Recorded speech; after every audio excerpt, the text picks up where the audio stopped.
We're ready. Let's take a group of 3 questions, and if you can direct it, if you'd like to identify yourself, please go ahead. And if you could direct it at one of the panelists, please do, but you don't have to. Go ahead. Hi, my name's Katie. I'm from the Carnegie Endowment. So I would like to ask a question about Nadette Tunis. There's a lot of concern about if they win both sort of majority in parliament and then also the presidency. But I'm wondering how much, since the presidency is mostly a symbolic position, how much impact that would actually have. And if you don't mind also, this is just for everyone on the panel, there's been a lot of talk of inclusivity, but there were recently riots in southern Tunisia in response to some of Essebsi's allegation that Marzouki is the candidate, the Islamist and violent jihadi. So I'm wondering if you could comment on that sort of in relation to this discussion of inclusivity and the willingness to compromise. Thanks. Thank you. Next question. Yeah, I'm Dan O'Flaherty from the National Foreign Trade Council, which is an association of mostly very large American companies that trade and invest overseas. Following that question, in terms of the split of power between the presidency and the prime minister, it seemed to me that they had adopted a version of the French Fifth Republican Constitution, which does leave the president with significant powers in key areas such as the defense and foreign policy. But my question is, in observing the election, was there evidence of foreign funding for any of the parties? 3rd question. My name is Grant Rumley with the Foundation for Defense of Democracies. I was also part of the CSID trip out to Tunisia last week. My question is about the third-party candidates that also ran for president. We know Essebsi got 39 and Marzouki got 34. That leaves a substantial block. I was wondering if you could sort of comment on the trajectory of the next few weeks with candidates like Hamed Mamami possibly playing the role of kingmaker of these coalitions in the courtship. Okay, we'll take that group. Redwan, would you like to start? Sure.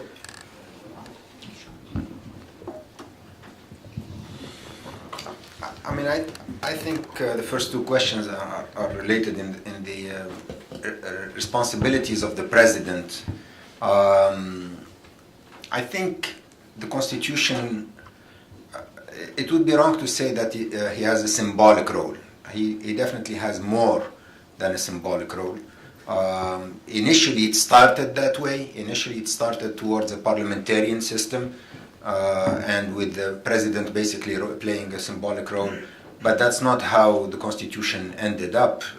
And I think the president has a significant role to play, especially in foreign affairs. He's responsible for the Ministry of Foreign Affairs. And for the army, he's responsible for defense. National security also, he's involved in national security. I think most importantly, one of the main tasks of the president is that he can veto laws. I think this is the one that might be the most crucial one, because and the one that makes some Tunisians, including myself, frankly, worried that if the president and if the 3 presidencies, we call them, the president of the parliament, the president of the government, and the president of the republic, are within one party or a small minority, small majority with 51%, it means there is nobody who can veto those laws. And so that party with a small minority or a small majority can pass almost any laws they want. And the laws are going to be crucial in the next few years, because all we've done in the last 2 or 3 years is a new constitution. Almost all the existing laws right now are unconstitutional. They have to be rewritten to be in accordance and in line with the new constitution. So there is a lot of work that has to be done to rewrite the laws and to interpret the constitution. So I think the president has a role to play in playing like checks and balances, to check as a check on parliament and on the government in their interpretation. Also the Constitutional Court. There's going to be a new Constitutional Court appointed by the parliament and the president. And so again, that Constitutional Court will play a very key role. So I personally, my preference, and a lot of Tunisians feel that way, would feel more comfortable if the president of the republic is not also does not also have a majority in parliament and a majority in the government. That's of course up to the Tunisian people to decide. So we're going to see what's going to happen in the elections. Sibsi certainly looks favored in the elections, so he could win the elections and become the next president. It would be a difficult situation, of course, but we will see what happens. I mean, of course, that's not the end of the world. I mean, you know, there is civil society, there are strong opposition parties, there is a parliament, there is, you know, so there is a movement toward democracy that I don't think is going to stop overnight. But it will be difficult if one party controls basically the legislative, the government, and the presidency. Marina? I take the issue of the inclusivity and then the kingmaker question about whether there is a kingmaker. When I first heard the election results for the parliamentary elections, I was really wondering whether what we were witnessing in Tunisia was the electoral equivalent of the Egyptian coup d'etat. That is a restoration of the old regime that in Egypt was done through a military coup d'etat, and here was perhaps done through an election that was apparently an honest election. Everybody seems to concur on that, but that would have the same effect of excluding one of the major parties that had shown that it was an important political player and had a lot of support. After going to Tunisia and talking to people, I don't think that's the case. That while the desire for excluding certain groups certainly exists, and I think this is mostly people who are close to the old regime and who are now in Nida Tunis, who, if it was in their power, they would very much like to ban all Islamist parties. I think there is no doubt that the sentiment is there, the way people talk and so on.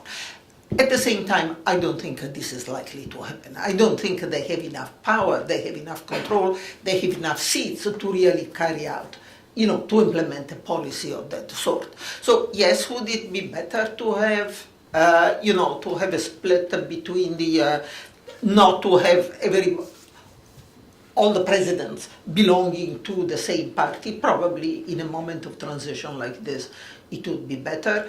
And that may be one reason why so many Tunisians voted in these elections for a presidential candidate that they really don't like. I mean, Marzouki has been greeted in many places where he had rallied by people shouting to him, dégage, get out. So essentially, but I think it was really this calculus that it's better not to have one party in charge of everything. They may have led to that. The issue of the kingmaker. Is there a candidate? I don't think that it's interesting to look at who got a substantial number of votes. And interestingly enough, is Hamami, who is the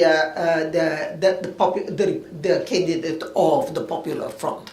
In other words, what you have in this election is the left having a disproportionate weight in many ways, and that will have to be taken into consideration in the formation of the government. In part, the Popular Front has it's the fourth largest number of seats in the parliament, but their percentage of the vote is very low, because that's the way the election law was written, and it favored the smaller parties. And in addition to the seats in the parliament, you also have a very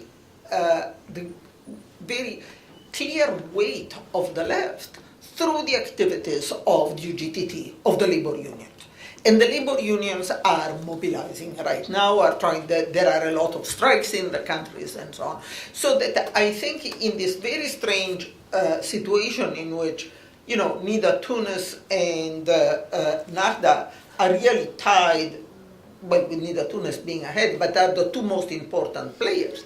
There is this third player which cannot possibly aspire controlling anything. They don't have the votes, but they probably have to be.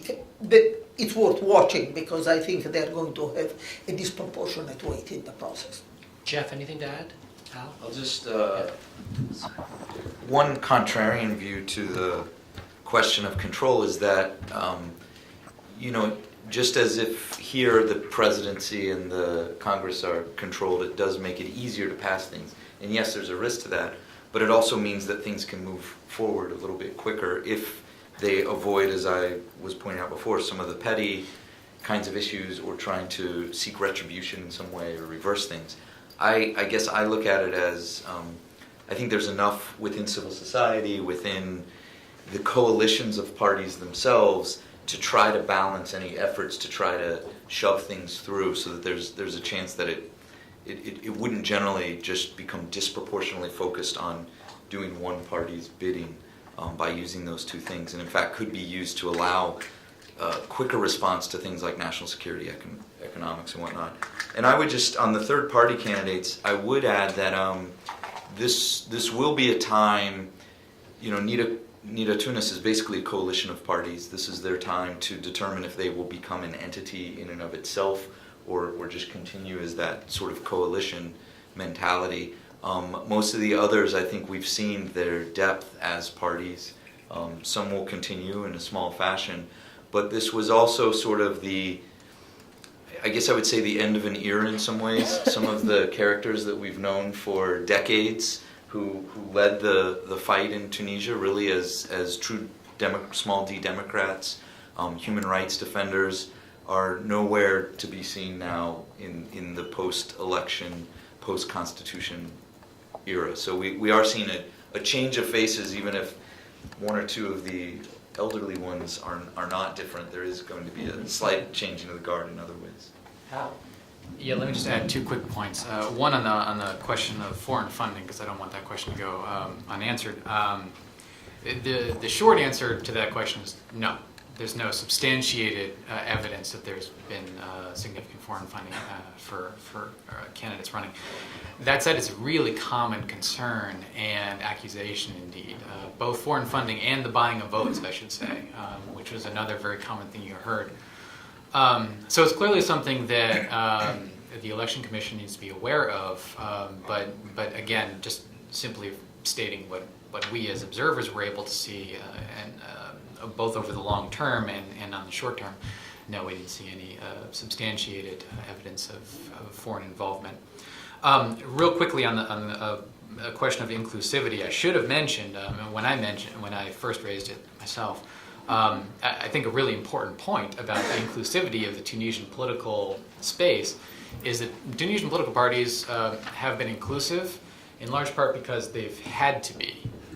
You know, so it's not necessarily because they're all really nice people and who want to get along with one another, but Ennahda created the Troika after the 2011 elections because they had to. They had to create a coalition government, and you'll see the same thing after these elections.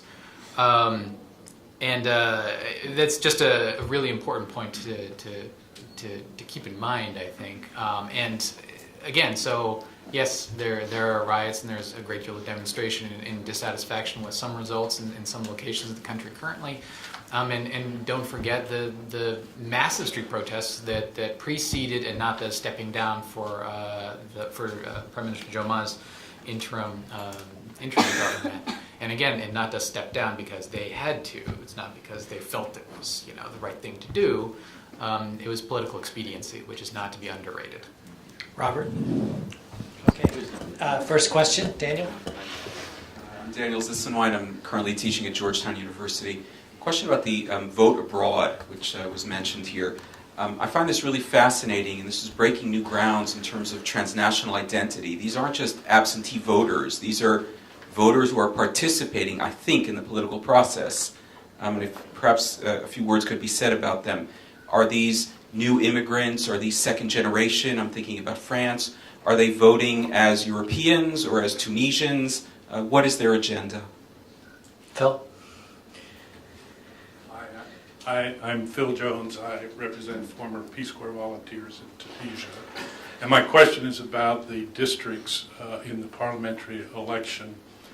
Using our country as an example of what can go wrong is that we have districts that are almost uniformly Republican or uniformly democratic, and we've found that that leads to a government that doesn't function very well because the various people voted in, they have a constituency that has no interest in compromise. So my question is about the Tunisian districts. Do you have a lot of people, everybody knows that Ennahda is powerful in the south, and the secularists are powerful in the north, except for a few maybe low-income areas. But my question is, are there a lot of people who got elected with a 90-10 vote, or do you have who are not interested in compromise, I don't think, or do you also have a lot of people who won 60-40, 55-45, and therefore they're responsive to a divided district, and they might be more interested in compromise? We actually have a panel that can answer that question. Third question. Ahmadine Ahmed with the Minaret of Freedom Institute.